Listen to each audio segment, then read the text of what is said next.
Nosotros tenemos que buscar que nuestros hijos oigan la voz de Dios.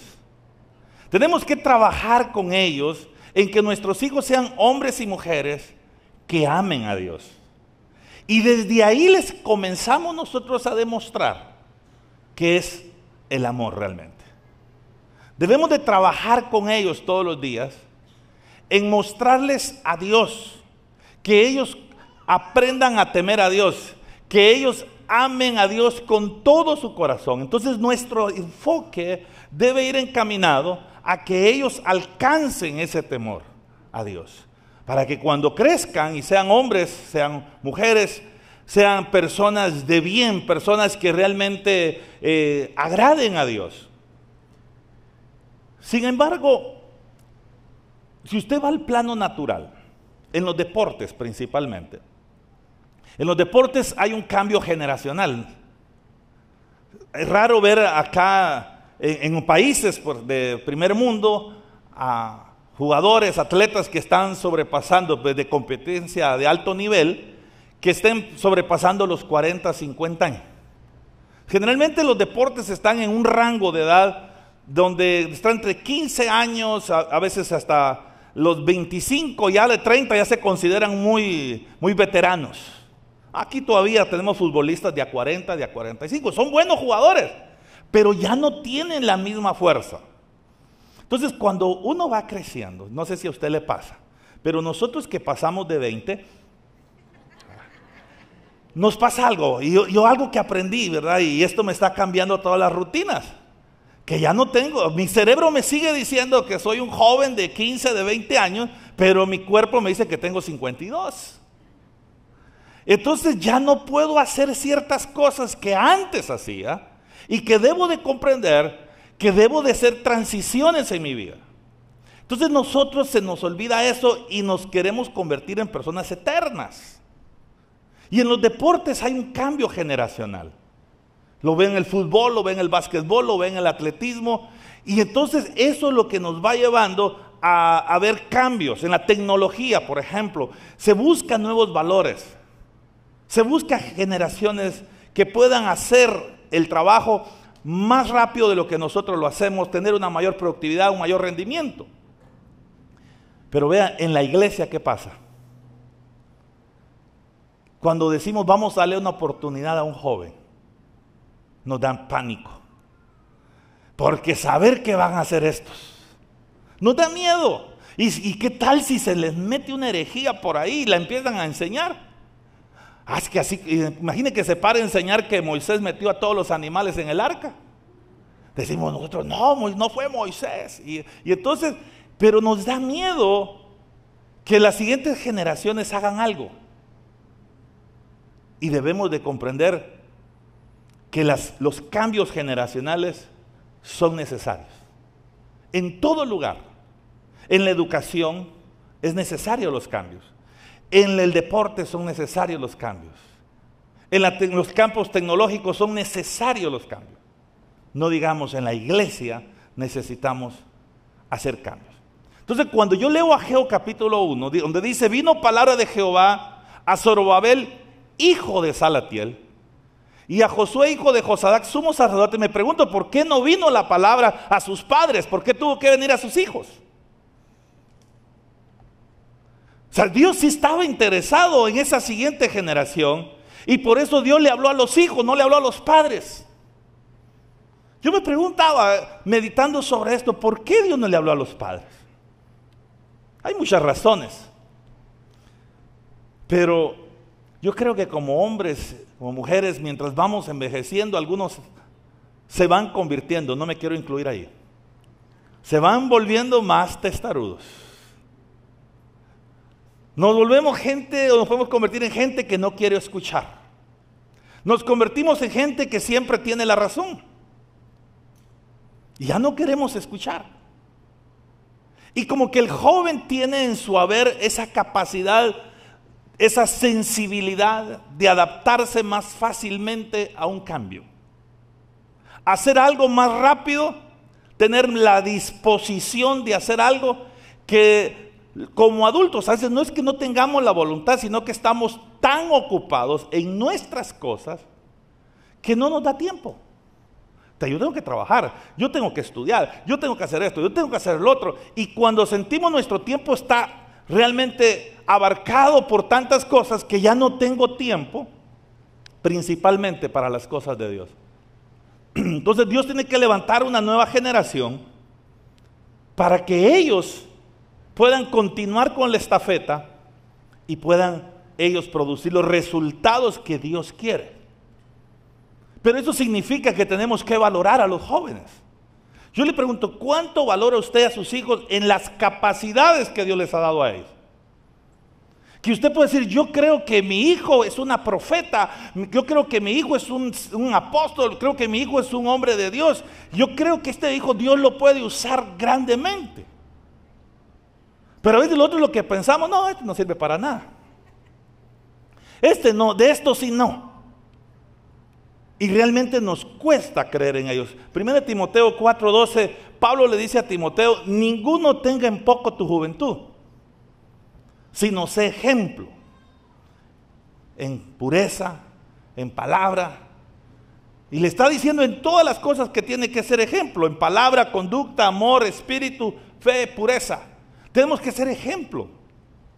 Esta iglesia nació con 8 jovencitos menores de 18 años. Así nació esta iglesia. Y claro, cuando nació nadie creía. Y fuimos muy menospreciados. Sin embargo, Dios con el tiempo fue mostrando su amor, su gracia, porque estos muchachitos pudieron escuchar la voz de Dios, pudieron creerle a Dios. Las nuevas generaciones tienen esa capacidad de obedecer a Dios inmediatamente. Hay 2 tipos de obediencia, hay una obediencia temprana y una obediencia tardía. Hay gente que es muy buena para obedecer, pero hasta que usted le derribó o le solucionó todas las dudas que tenía. Entonces no obedecen inmediatamente, obedecen hasta que usted los convence. El problema a veces con el adulto es ese, que tienen que probarme todos los argumentos posibles para entonces decir que creo y voy a hacer. Y Dios no nos va a estar tratando de convencer. Dios lo que busca en nosotros es que tengamos una disposición, una obediencia a hacer las cosas. Por ejemplo, en el tiempo de Jesús estaban los escribas, estaban los fariseos, los saduceos y todos los feos. Esta gente, oiga, era gente que leía, eran doctos, eran gente que sí poseía capacidades intelectuales y sí conocían todo el marco bíblico y religioso. Escuche bien, nosotros a veces hasta los tildamos ya de malos y los ponemos como el prototipo porque realmente por todo lo que ellos mostraron. Pero en realidad, ¿cuántos de nosotros nos convertimos en fariseos a medida que vamos envejeciendo? Se nos olvida que fuimos jóvenes. ¿O no es así? Se nos olvidó. ¿Cuántas veces? Mire, de verdad. Mire, yo fui a las escuelitas dominicales. Para mí no era si yo quería ir. Ahí no había otra que había que ir a la escuela dominical. Escuelas bíblicas de vacaciones, repasadas todas. Y yo siempre quería que cuando era el desfile de la escuela bíblica de vacaciones me dieran la bandera. ¿Cuántas veces cree usted que me la dieron? Ninguna. ¿Por qué? Porque me decía, si te portas bien en esta escuelita, en la otra te la damos. Y aunque me portaba bien, no me la daban. Entonces fui aprendiendo algo, que realmente nos cuesta a nosotros creer en las pequeñas generaciones. Tenemos ambiciones, tenemos sueños, pero ¿quién nos va a dar una oportunidad? Es como cuando usted ve el reclutamiento de personal que se hace. Y entonces dice, queremos una persona joven de 18, máximo 25 años, que tenga experiencia. Pero nadie le da trabajo. ¿Quién le va a dar la oportunidad para que esa persona se desarrolle y muestre y alcance pues experiencia laboral. Alguien tiene que correr el riesgo y no queremos nadie correr los riesgos. Queremos ya contratar a alguien que ya está hecho y derecho. El CEO, ¿verdad? Uno de los gerentes máximos de General Electric, Walt Scheck, se llamaba algo así, se pronuncia, no soy muy bueno en el English. Pero en su momento él escribió un libro acerca de cómo él implementó asuntos de desarrollo en su empresa y contrató a un joven. Y lo puso a liderar en General Electric. Y la decisión que este joven tomó le generó pérdidas millonarias a General Electric. Y entonces él vino y lo llamó a su oficina. Y ya que estaba escribiendo en su escritorio, y el joven estaba sentado ahí. Y era un silencio rotundo y él seguía escribiendo. Y viendo el joven que Jack no le decía nada, entonces viene y le dice, tomó la iniciativa, le dijo que cometí un error y me va a despedir. Y en ese instante Jack levanta la mirada y se le queda viendo. ¿Sabes cuántos millones perdimos? ¿Y crees que yo te voy a despedir? Esa experiencia que vos adquiriste no se la voy a dar a alguien más. Hoy esa experiencia me va a servir a mí para que General Electric sea otra empresa. Vea usted la actitud de un buen líder. Normalmente es fácil decirle a la gente, te vas porque cometiste este error. Si un joven cometió un error, ¿por qué no le damos oportunidad a los jóvenes? Porque decimos, no, ¿y qué si caen en fornicación? Imagínense, le damos un lugar a un adulto, ¿y qué si cae en adulterio? O sea, los riesgos están en ambos lados. El asunto es que nosotros tenemos que creer en la siguiente generación. ¿Se pueden equivocar? Se pueden equivocar. Pero es necesario que nosotros entendamos que un joven tiene en su corazón la obediencia inmediata. Cuando Jesús llama a sus discípulos, ahí en Mateo capítulo 4, verso 18, dice, andando Jesús junto al mar de Galilea, vio a dos hermanos, Simón, llamado Pedro, y Andrés su hermano, que echaban la red en el mar porque eran pescadores, y les dijo, venid en pos de mí, y os haré ¿qué? Pescadores de hombres. Y subraya esto, y dice, ellos entonces dejando al instante las redes, ¿qué hicieron? Le siguieron. ¿Cuánto se demoraron? Nada. Ellos al instante lo dejaron todo y le siguieron. ¿Cuánto les gustaría ser como Pedro? Amén. ¿Quiénes de ustedes les gustaría ser como ellos? Que inmediatamente, imagine que Dios lo llame a usted hoy y le diga, póngale su nombre ahí y yo te llamo hoy, sígueme. Pero usted dice, ¿y mi trabajo? ¿Y de qué voy a vivir? Por eso es que a veces que alguien que sea muy adulto tiene problemas para seguir a Dios. Porque él está pensando en todo lo que tiene que dejar y cómo voy a hacer para sostener lo que tengo. Pero un joven no, el joven arriesga todo. ¿Y qué es todo lo que tiene el joven? Nada. Entonces no tiene nada que perder. Él dice, yo me voy a donde me mandes. Si me mandan a la China de misionero, yo me voy. ¿Por qué no está pensando en qué familia va a sostener? ¿Y de qué vas a vivir? En la calle comemos. Él no está pidiendo si le van a dar un hotel 5 estrellas. Él camina con una disposición inmediata.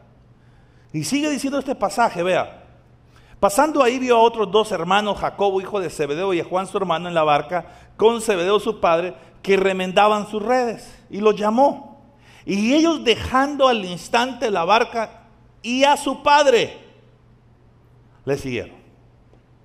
¿Y por qué resalté a su padre? Porque A algunos nos da temor seguir al Señor, porque ¿y quién se va a encargar de mis papás? ¿Y quién va a cuidar de ellos? Ojo, no le estoy diciendo que uno sea irresponsable, sino que es que el que es joven no está pensando en esos detalles. Él lo que quiere es hacer la obra de Dios, está apasionado por Dios, está enamorado de Dios y sabe que es su tiempo y que no puede dejar ir la oportunidad, el privilegio, porque su primer amor es Dios y él quiere servir a Dios. ¿Cuántos de aquí se enamoraron? Como decimos en el Buen Chapín y aquí por Jutiapa, se colgaron, ¿verdad? Y por eso que cantaron aquel corito, no me vuelvo a enamorar, ¿verdad? Porque algunos en la primera se decepcionaron. Pero realmente, uno cuando es joven, es un adolescente y se enamora por primera vez, ¿qué? Ahí se pasa hasta viendo la casa porque no le logran abrir la puerta, entonces aunque sea la casa voy a ver, porque está enamorado. ¿Sí? No le importa si tiene que caminar más de 10 kilómetros de a pie, él se va. Haya lluvia o no, él no le interesa, él quiere estar con el amor de su vida. Está enamorado. Cuando usted se enamora del Señor, entonces ¿qué pasa? No hay peros. ¿Cuánto tengo que caminar? No me importa, estoy enamorado. Él es mi primer amor. A mí me gusta un coro que dice: mi primer amor eres tú, Señor. Porque ese coro habla de nuestro amor por Dios y Él es primero. Hay otro canto que se llama Tú el primero y el más especial. Son de los coros antiguos que cantamos. ¿Por qué? Porque realmente nosotros tenemos que entender que Dios debe ser nuestro primer amor. Y tenemos que amarlo con todo el corazón. Así que tenemos que tomar decisiones de obediencia inmediata. El joven tiene esa cualidad. El adulto lo va a pensar 2, 3 veces para hacer algo. Además, las nuevas generaciones tienen esta cualidad. Abrazan más rápidamente los cambios. A nosotros nos cuesta hacer cambios, ¿sí o no? Porque estamos habituados a eso y no queremos salir de la zona de confort. Mientras vamos envejeciendo nos acomodamos a los sistemas. Y lo que más queremos es estar lo más tranquilos posible. Y no queremos que nada ni nadie nos incomode. Pero nosotros tenemos que adaptarnos a los nuevos cambios que vienen. Hay cambios tecnológicos. Y tenemos que adaptarnos a los cambios. ¿Sí o no? Cuando usted va a un restaurante y hoy ya no quieren ni que la cajera lo atienda a uno, no que usted pase ahí al tablero y usted se ponga todo, ¿no? ¿Sabe? A mí que me da miedo cuando voy a estos restaurantes es pasar al autoservicio, mi familia lo sabe. ¿Sabe por qué me da miedo pasar al autoservicio? Porque yo soy muy penoso con el que viene atrás. Y como le hablan tan rápido a uno en el autoservicio que no les entiendo. Y ya no sé qué pedir, lo que sea, déme, le dije, pero yo no me quiero salir rápido de ahí. Pero uno tiene que entender que hay cambios. Y debo de adaptarme a los cambios tecnológicos que van sucediendo. Mire, la palabra de Dios no cambia. Pero hay muchas cosas del quehacer de iglesia que sí han cambiado. Y tenemos que adaptarnos a los cambios.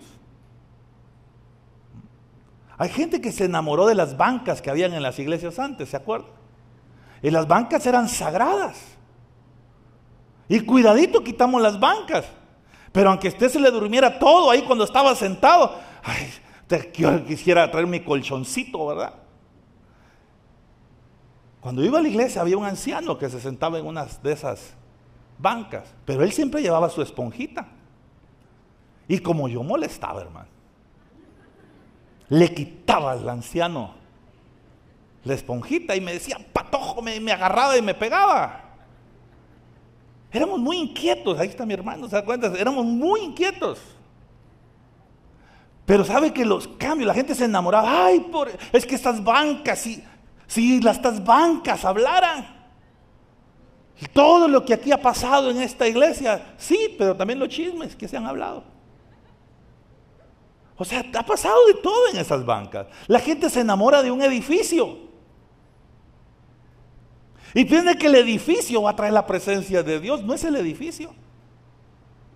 Yo le decía a una persona, mire, nosotros estamos enamorados del propósito que Dios nos ha dado, no de un edificio. Los edificios cumplen una función en un tiempo determinado. Pero yo no me puedo detener de avanzar por un edificio. ¿Está conmigo? Usted tiene que avanzar en la vida.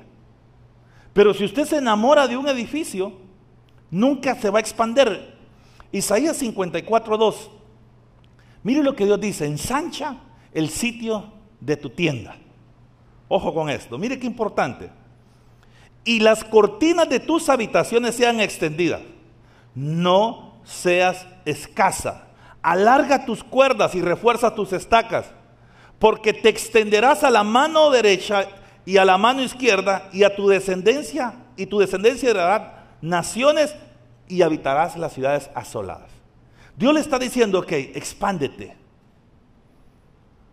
¿Y qué es lo que nos cuesta cuando nosotros ya nos acomodamos? Que nuestra mente se encajona. Y no queremos pensar más allá.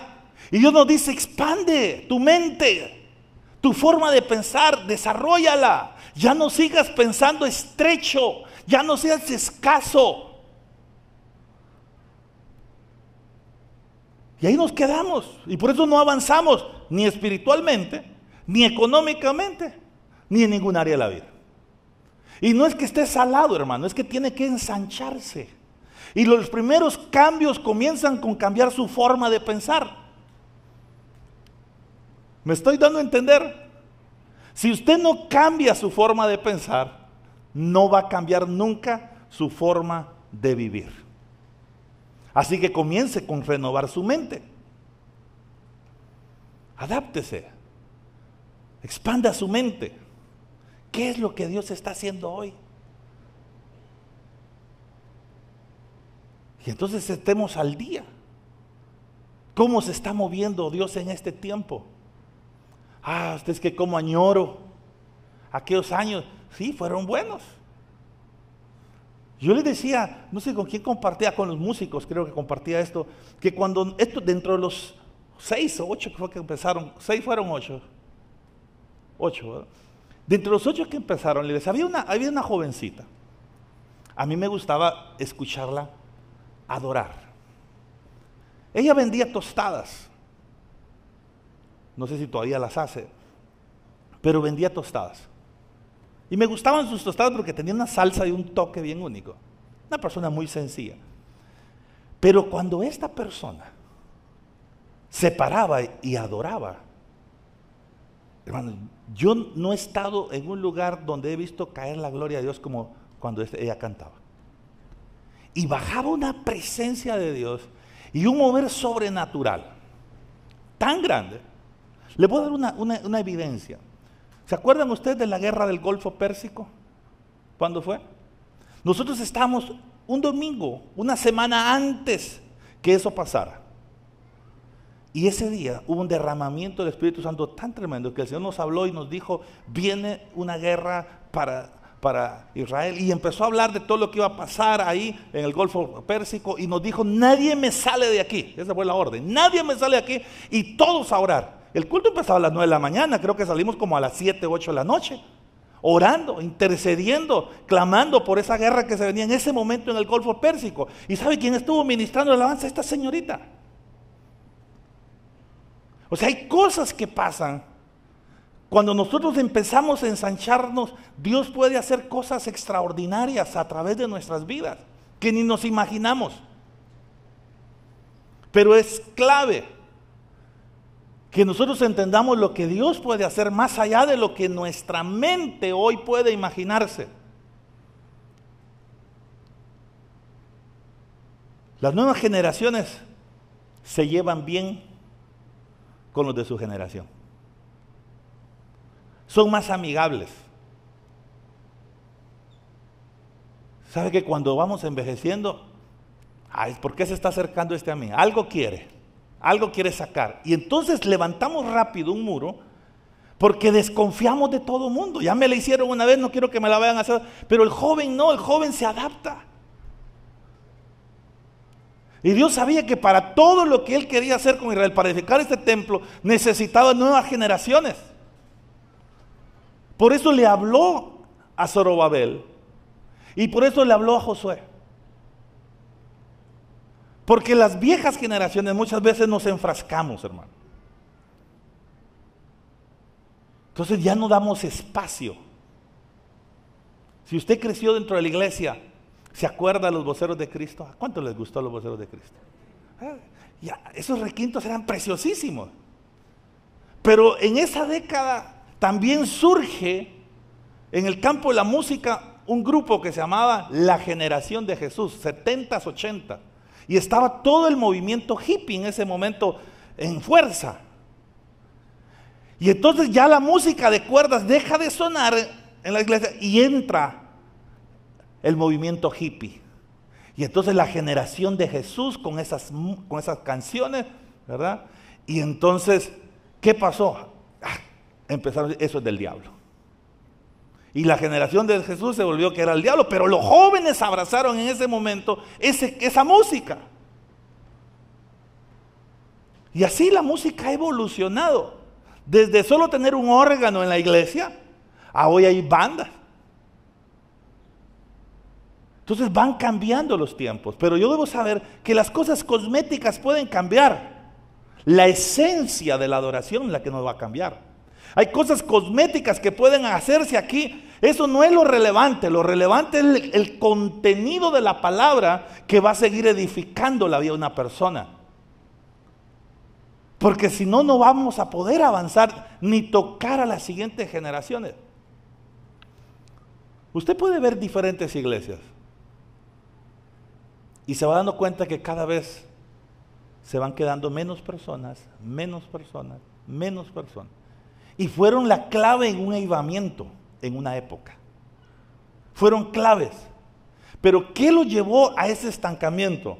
Que no hubo un paso hacia la siguiente generación. No hubo una apertura a los jóvenes. ¿No dice la palabra que de los pequeños y de los que maman perfeccionaste la alabanza? O sea, de los pequeños, de lo que para nosotros ellos no. Dios dice sí. Tenemos que abrirles el espacio a ellos. Entonces, por eso es que Dios quiere usar las nuevas generaciones. Porque las nuevas generaciones no murmuran. Los viejos nos cuestionamos, hablamos, decimos. Principalmente cuando hay una cosa que no nos gusta o que nos va a sacar a nosotros de la comodidad en la que estamos. No quiero demeritar a los ancianos, escuchen, porque el otro domingo les voy a hablar algo de eso. Porque los ancianos, hay sabiduría. Amén. En los jóvenes está la fuerza, pero en los ancianos hay sabiduría. Pero si esa sabiduría sí viene de Dios, va a ser muy valiosa en la aportación a la iglesia. Pero realmente lo que yo quiero llevarlos hoy es a un despertar. Por eso es que vino palabra de Dios a Zorobabel, hijo de Salatiel. Fue a los hijos que vino la palabra, no a los padres. Salmo 106, 24. Dice, pero aborrecieron la tierra deseable. No creyeron a su palabra. Antes murmuraron en sus tiendas, o sea, no en las abarroterías, las tiendas eran sus casas. Y no oyeron la voz de Jehová. Por tanto, alzó su mano contra ellos para abatirlos en el desierto. Este es Israel. Dios les dijo, les voy a dar una tierra prometida, les voy a dar una tierra que fluya leche y miel. Pero escuchen bien cómo es que nosotros concebimos las palabras de Dios. Dios nos habla y dice, ok, te voy a meter a la tierra prometida. La gente piensa que Dios agarra un helicóptero, los agarra de aquí y se los lleva para allá. Y ya estuvo y no hay nada. Y cuando Dios nos habla, generalmente Dios nos habla del destino final. A dónde Él nos va a llevar. Pero para llegar ahí, Dios sabe que hay un proceso. Y ese proceso es el que vamos a tener que experimentar. Entonces, Dios nos habla y empezamos a caminar, pero cuando me empiezo a encontrar con todos los obstáculos que hay en el proceso, entonces ahí empieza la murmuración, ahí empieza la queja. Y eso es lo que a Dios no le gusta. Porque Dios lo que quiere es que nosotros tengamos obediencia, que tengamos fe, que confiemos que si Él dijo que vamos a llegar al punto B, nos sacó del A y nos llevó al punto B, así va a suceder. No tengo que tener la menor duda de que Él lo va a hacer. Aunque en ese lapso vayan sucediendo cosas que pueden ser complicadas, hay problemas, hay dificultades. Para nosotros estar viendo esto que hoy en día estamos viendo acá, pasaron años, hermano. No fue de la noche a la mañana. Ha sido un tiempo de trabajo, pero la gente se enamora del resultado y no de los procesos. Los procesos nos van a ayudar a llegar al resultado. Entonces la que se enamora de los resultados, los quiere, pero no quiere pagar el precio. Entonces usted ve una persona de negocios y obtuvo resultados, qué bonito, yo quiero eso, pero no sabe el proceso que tuvo que llevar. Las veces que cayó y las veces que tuvo que levantarse. Esos son procesos que nos forman el carácter para sostenernos en los tiempos buenos. Porque el problema no es llegar a la cima. Todo mundo puede llegar a la cima. Es quién se mantiene ahí. Dicen que las personas que escalan los montes más altos, hoy me escribió un hermano, hoy no voy al culto, estoy en el volcán y me estaba mandando las fotos ahí donde estaba de alpinista hoy. Ahora, ¿sabe que los montes más altos, como el Everest, usted no puede permanecer mucho tiempo de pie, por los vientos que ahí se manejan? Entonces la forma más fácil de permanecer ahí es de rodillas. Si tú vas a llegar a la cima del éxito, lo que te va a sostener en tu éxito y que este sea duradero, es que tú te mantengas siempre de rodillas, humillado delante de la presencia de Dios. Entonces los procesos son necesarios para formar en nosotros el carácter. Israel murmuró, se quejaron de la tierra deseable. Mire, Dios nos dijo a nosotros hace muchos años, yo voy a hacer de ustedes una iglesia grande. Los voy a llevar a las naciones. Dios nos habló de todo esto. Y yo me acuerdo que cuando la iglesia era como de 10, 15 personas, 20 personas, nosotros decíamos, Señor, ¿para cuándo? ¿Cuándo lo vas a hacer? Y uno llega un momento de decir, ¿será? Y mire, y si no cuidamos nuestro corazón, de verdad, uno se puede amargar. Mire, llegó un punto, de verdad, que la iglesia a nosotros parecía ferretería, hermano. Solo clavos eran. Y entonces, yo un día ya incomodado por esa situación, molesto, porque por más que trabajábamos, no crecíamos, y tantos problemas, dije yo, me metí el pasaporte aquí atrás en mi bolsa. Yo ya iba a cumplir casi mis 18 años. Y dije, me voy. Yo ya los había cumplido. Y entonces dije, me voy a ir a trabajar al barco. Nunca había sido mi sueño ese. Y en ese momento, pues aquí venían a reclutar personas para ir a trabajar a los cruceros. Y me puse en la fila, me fui con mi amigo y nos pusimos en la fila. Y como dije, yo lo conozco al hermano donde hacían hoy, porque es un hermano aquí en la iglesia. Ahí llegaba uno a que le dieran la carta para irse para el barco. Y dijo, yo aquí lo conozco, somos cuates. Hoy viene a la iglesia.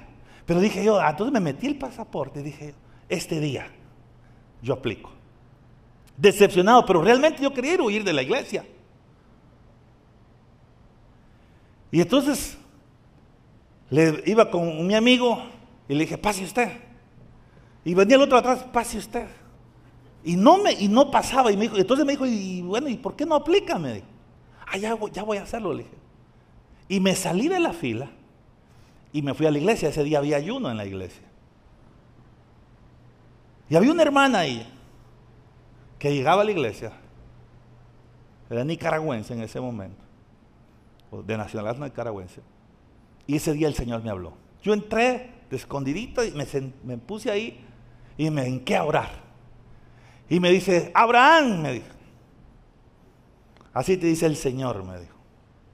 Tú dices, yo hago esto, yo hago aquello, pero yo soy el Dios que te mando, me dijo. No te muevas de aquí, me dijo, porque aquí yo te voy a bendecir. Imagínate, yo queriendo como Jonás irme del barco. ¿Qué tal si me voy? Se hunde el barco si me voy ahí. Dios me quería acá. Y me quedé. ¿Y sabe cómo empezó a caminar todo el proyecto, la visión? ¿Cómo funcionó? Nada me salía bien. Y dije, Señor, pero si tú me dijiste que me quedara, tú me dijiste que me ibas a bendecir. Y yo tenía que seguir perseverando. Y me acuerdo que me quedo con la iglesia.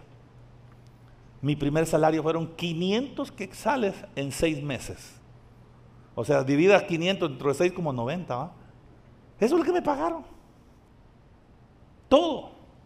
Y empezamos de cero prácticamente. Y así empezó la iglesia a caminar.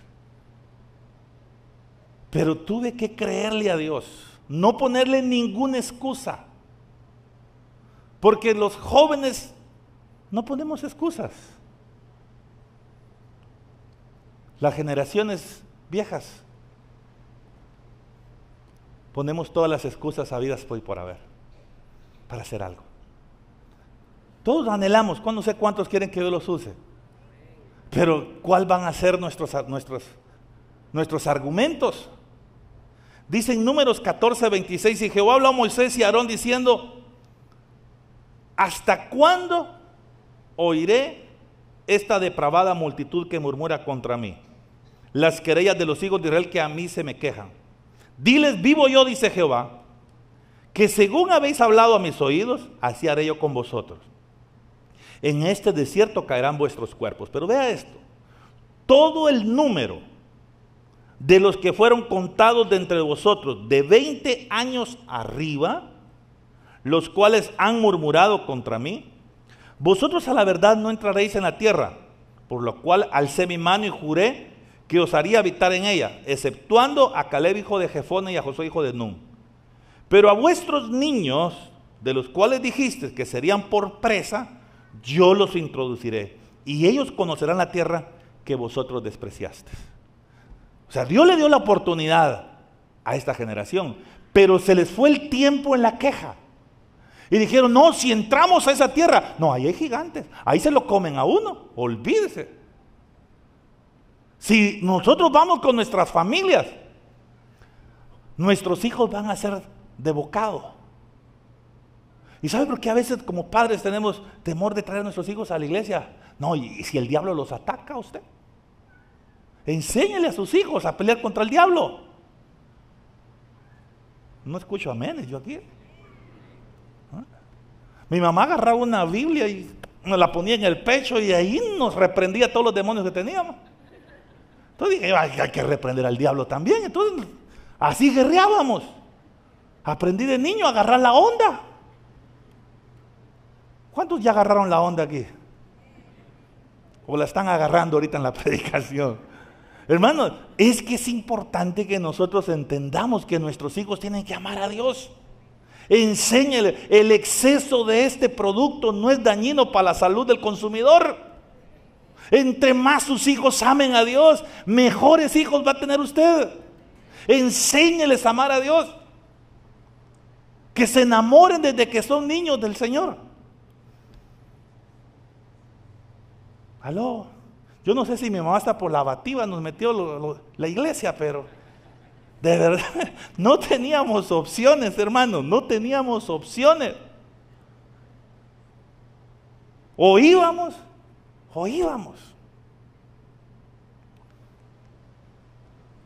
Mi abuelita era católica, era guardiana del Santísimo, pertenecía a la Legión de María y era franciscana.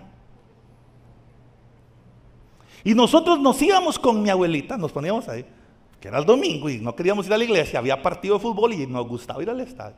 Decíamos, mi abuelita nos va a encubrir. Y cuando mi abuelita nos miraba, bueno, decía, ¿y a qué hora salir para el culto? Y ella nos mandaba para el culto también. Así que le digo, por todos lados. Mi abuelita veneraba a San Antonio del Monte, allá en Sonsonate. Y se iba, era peregrinación todos los años de mi abuelita. Y entraba a la catedral de San Antonio del Monte, ahí en Sonsonate. Y nos decía, ¿te acordás? ¿Verdad?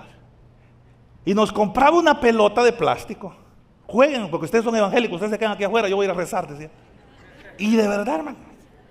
Mire, mi abuelita vivió por más de 30 años con nosotros. Y nunca hubo discusiones en la casa por asuntos religiosos. Y mi abuelita el día que partió, ese día ella se entregó a Cristo Jesús en su corazón. El último día, se sentó, oró, le entregó su vida a Cristo. Y mire, eso es una bendición. Pero nosotros aprendimos, hermano, a que no éramos bocados para Satanás. David dice que cuando él miraba que una oveja se la agarraba el león, David se le iba y se la quitaba de la boca. Usted como padre ve que su hijo se lo está comiendo el diablo, ábrale la boca. David decía, si fuera oso o fuera león, yo se lo quitaba. Si usted viendo que sus hijos se los está llevando la droga, el alcohol, todas esas desviaciones sexuales que hoy están habiendo, mi hermano, saque a sus hijos de la boca del león. Guerree por sus hijos, pelee por sus hijos. Esa es la generación conquistadora. Ellos pensaron, no, mis hijos se los van a comer los gigantes que hay ahí. No. Dios dijo, esos que ustedes dijeron que iban a ser bocados, esos son los que van a entrar a la tierra prometida. Yo voy a hacer de ellos una nueva generación. Mire, hay una diferencia en el liderazgo de David y el de Saúl.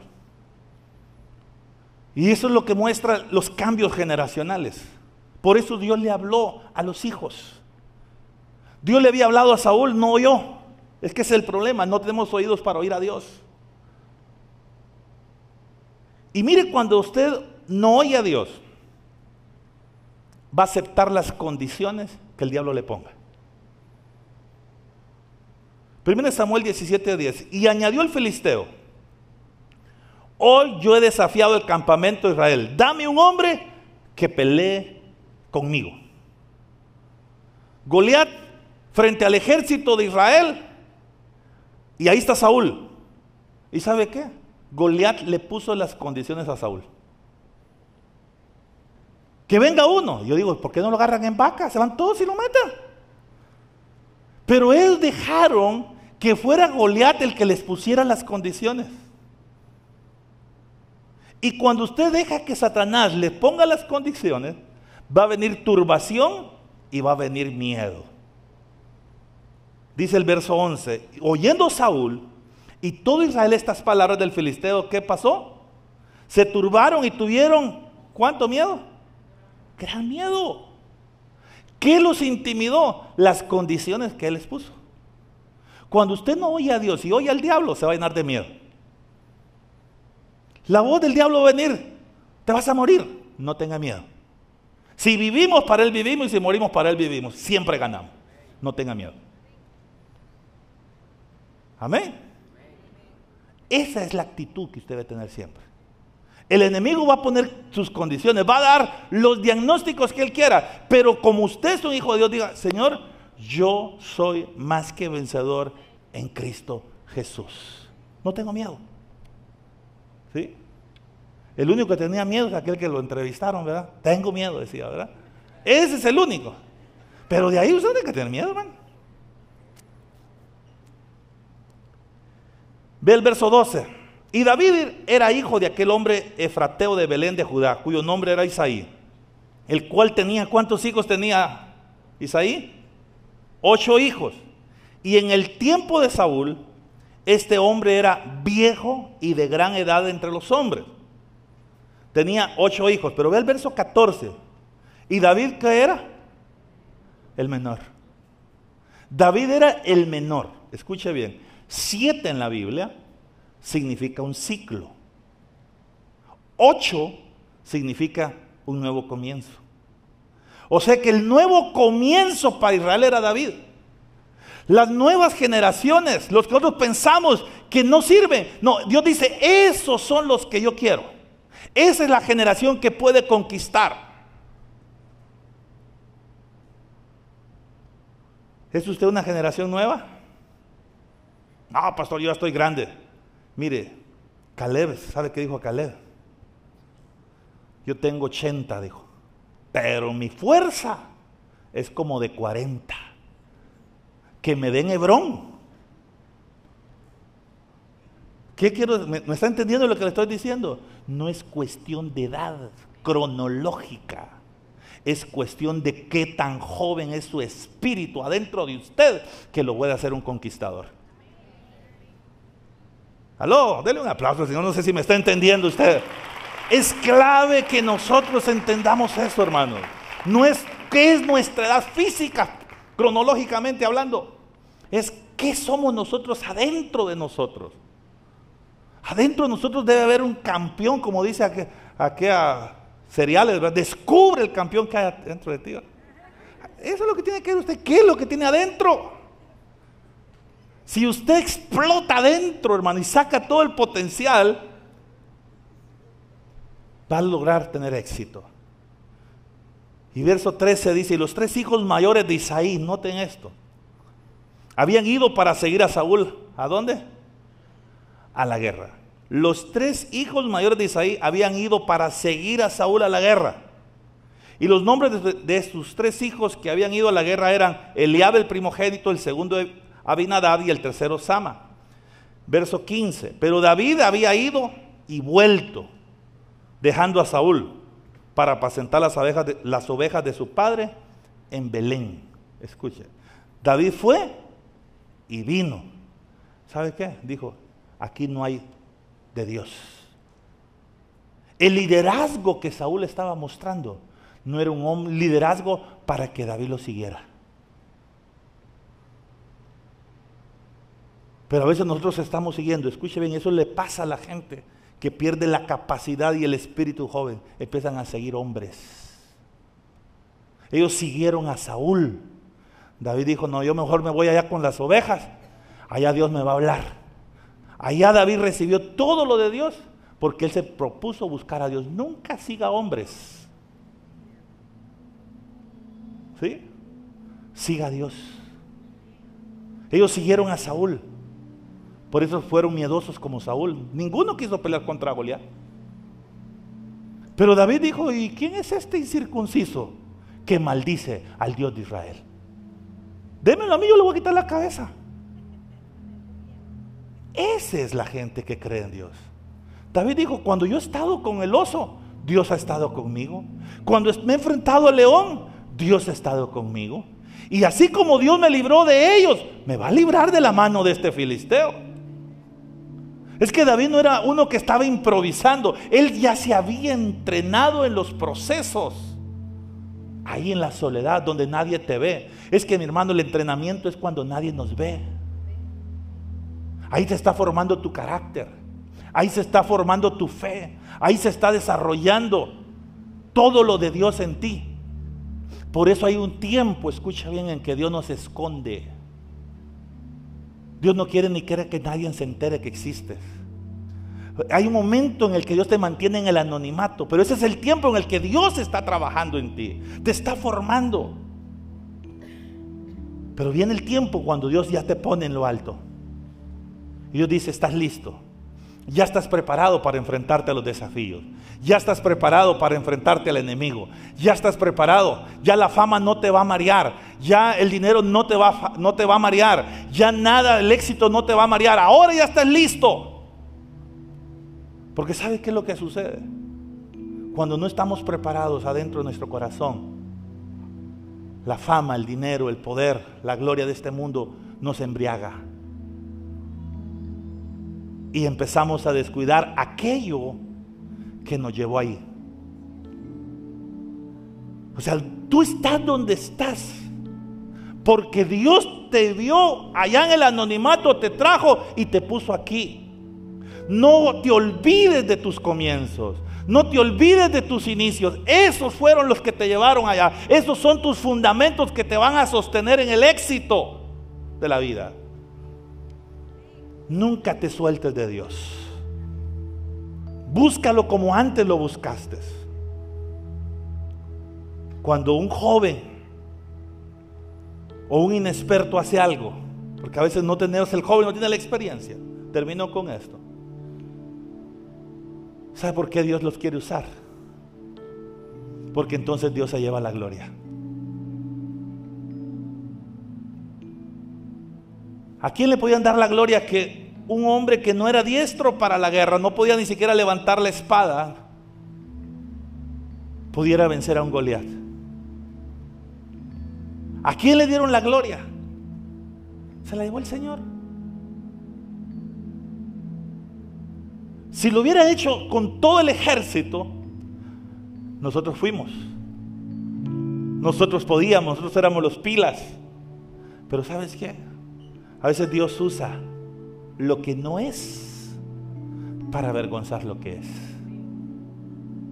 Lo necio del mundo escogió Dios para avergonzar a los sabios. Por eso es que Dios a veces nos utiliza a nosotros. No porque seamos los mejores, hermano. Él nos usa por su gracia y su misericordia. Dice, aquí hay uno donde le voy a dar una lección a aquel grandotote. ¿Quién es el que lleva la gloria? Y por eso es que Dios hace las cosas. Por eso para Dios no es imposible hacer algo a través de tu vida. Dios no tiene problemas en usarte. Si tan solo tú mantienes en tu corazón un corazón humilde y sencillo, Él te va a usar para grandes cosas. Amén. Ponte de pie.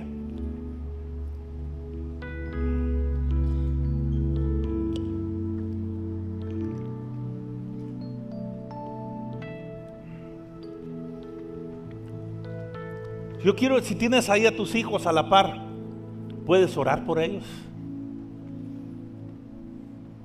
Cuando mi esposa los puso a orar en la ofrenda, el Señor me dijo, ¿sabes qué pasa en mi casa? Mi casa, dice, casa de oración será llamada. A veces cantamos bastante, pero no oramos mucho. Así que un ejercicio dentro de la iglesia es la oración. Quizás tus hijos no estén aquí hoy. Quizás están los chiquitos allá en sus clases. Quizás algunos de sus hijos no están presentes. Pero ¿puede usted orar por sus hijos? Decirle, Señor, gracias por mis hijos. Señor, ayúdame a cuidarlos. Ayúdame, Padre, a cuidar esta siguiente generación. Tú me enseñaste muchas cosas, dile, a lo largo de este trayecto. Y hoy yo vengo a orar por mis hijos. Y presenta a esta siguiente generación delante de ti. Preséntalo delante del Señor, esta siguiente generación. Y dile, Señor, mis hijos te van a amar. Mis hijos, Señor, te servirán. Quizás tú estás viendo ahorita un problema que has tenido con tus hijos. Has visto que él no quiere buscar de Dios. Quizás has visto que se ha rebelado contra Dios. Pero quiero decirte, no dejes de orar por él o por ella. Dile, Dios, mi princesa te va a servir. Tú lo vas a sacar de ahí, Señor. Tú vas a hacer una obra extraordinaria en ellos. Padre, bendecimos nuestra siguiente generación. Bendecimos, Señor, las nuevas generaciones que vienen, Señor. Oramos por nuestras generaciones, Padre. Hablamos palabra de bendición sobre nuestros hijos. Padre, nuestros hijos son tuyos. Padre, cancelamos toda maldición sobre nuestros hijos, porque tú prometiste que en ti serían benditas todas las familias de la tierra. Y bendecimos nuestros hijos, nuestros nietos, Señor, nuestra siguiente generación, para que ellos corran con todo, Señor, lo que tú quieres. Que sea una generación que se levante. Que sea una generación, Señor, que haga una obra grande, Señor. no se perderán, Señor. Echamos fuera toda obra del enemigo, toda atadura que quiera haber sobre la vida de nuestros hijos. Señor, ataduras, Señor, sexuales, ataduras, Señor, de alcoholismo, de drogadicción. Rompemos cadenas en la vida de nuestros hijos. Señor, serán hombres que te amarán, mujeres que te amarán, te servirán, Señor. Hoy los bendecimos, Señor, con todo nuestro corazón. Bendecimos nuestras generaciones, Padre. Bendecimos nuestras generaciones. Padre, serán hombres de bien, exitosos, Señor, prósperos, sanos en todo, Señor. Nosotros hablamos vida para ellos, Padre. En el nombre de Jesús, sana sus corazones de cualquier, Señor, problema que tengan, Señor. Cualquier herida emocional que haya en sus corazones, Señor. Por nuestros errores y por lo que esta vida ha dado. Señor, trae sanidad, ungüento, el bálsamo tuyo a sus vidas. Padre, nosotros bendecimos con nuestro corazón. La bendición de un padre, la bendición de una madre es valiosa, mi amado. Esa bendición trasciende. Isaac sabía lo que eso significaba. Jacob sabía que la bendición de Isaac era valiosa. Bendice a tus hijos, bendice a tus generaciones. No se morirán en esa vida de pecado. Clama a Dios por ellos. Dile: Señor, tienes algo maravilloso para mis hijos. Yo creo. Les darás sus esposas, sus esposos, Señor. Dile, Señor, se les darás hombres que las amarán y las cuidarán y las valorarán, Señor. Les darás esposas, Señor, fieles y leales. Les darás esposas, Señor, ayudas idóneas a nuestros hijos.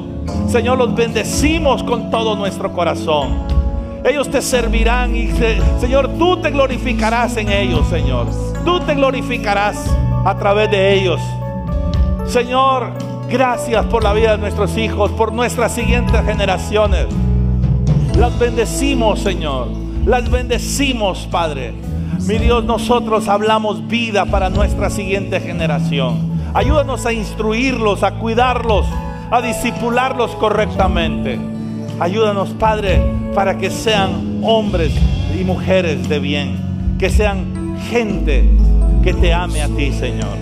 Que esta generación no se pierda. Oramos por esta siguiente generación, Señor, que no se pierda esta siguiente generación. Padre, levántanos como una luz para estas siguientes generaciones. Aún los cambios que hemos hecho como iglesia, Padre, que sirvan para que estas siguientes generaciones te puedan seguir, te puedan servir, las podamos alcanzar. Padre, úsanos para esta siguiente generación, para que les hablemos tu palabra, para que los bendigamos, Padre, con lo que tú nos has dado. Mi Dios, atrae estas nuevas generaciones, trae salvación y vida a estas generaciones, Señor. Los bendecimos con todo nuestro corazón.